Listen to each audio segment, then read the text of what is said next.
father's inexperienced handling. Harper Pern might be, and play for hours at a gather, but he'd a lot to learn about fathering. For that matter, he was lucky enough to have a son at all, considering Maryland had lost 3 in the early stages of pregnancy.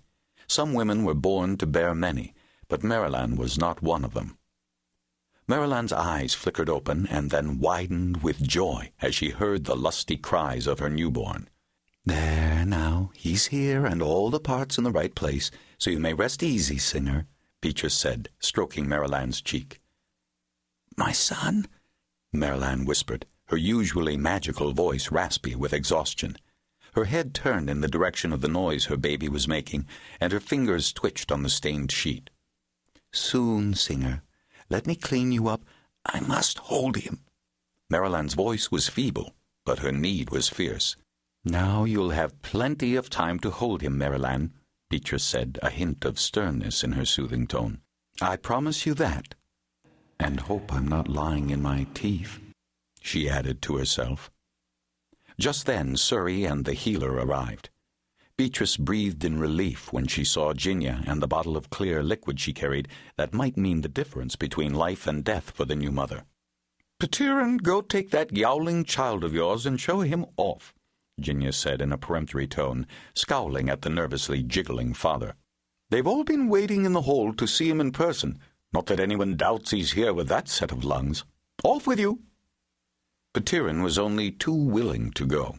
He'd been as much help as he could be, rubbing Maryland's back and sponging her sweaty forehead during the long labor, and he desperately needed a drink to soothe his nerves. He'd been so afraid for Maryland toward the end, especially right after the birth when she seemed to shrink into nothing in the bloodied bed. They wouldn't have told him to leave if it weren't all right. He was sure of that.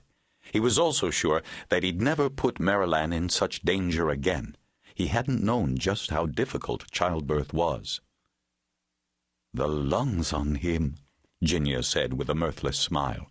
She bent to examine Maryland. "She's torn, all right. You can give her some fellas now, Beatrice. Surrey, strap her arm to that splint board. She needs fluid. How I wish we understood more about whole blood transferences. That's what she really needs, with all she seems to have lost. You know how to find a vein with the needle thorn, Surrey, but if you've trouble, let me know." Surrey nodded and began her ministration, while Ginia did what she could to mend the torn flesh. The baby's protests were still audible, despite the distance between this room and the main hall. "She's fighting the fellas, Ginia," Beatrice said anxiously. "What's she saying?" "She wants her baby." Then Beatrice mouthed words that Ginia could easily read. "She thinks she's dying."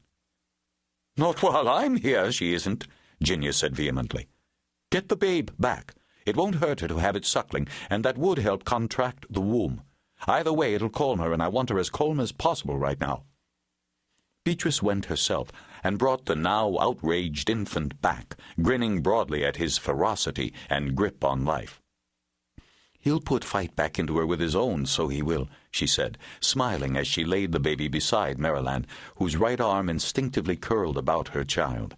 He found her breast with no help from anyone, and Maryland sighed with relief. "I swear he's doing the trick," Beatrice said, amazed at the sudden flush of color in the singer's cheeks. "I've seen stranger things happen," Ginia replied, glancing up. "There, that's all I can do, except caution Pern that she's not to get pregnant again. I doubt she can, but he'll have to restrain himself."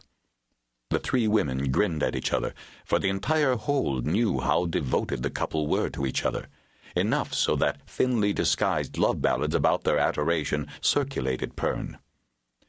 "With all the talent available on this continent, it isn't as if Pern had to breed a choir," Ginia said, rising. Briskly, the women changed the bedding for fresh, Maryland barely stirring as they did so, the baby clinging tightly to her. When Ginia and Beatrice felt they could leave her safely in Surrey's care, she was asleep, but looking far less pallid. "Tell you one thing," Beatrice confided in the healer. "She won't be all that pleased having just one baby." "Then we'll see that she fosters others.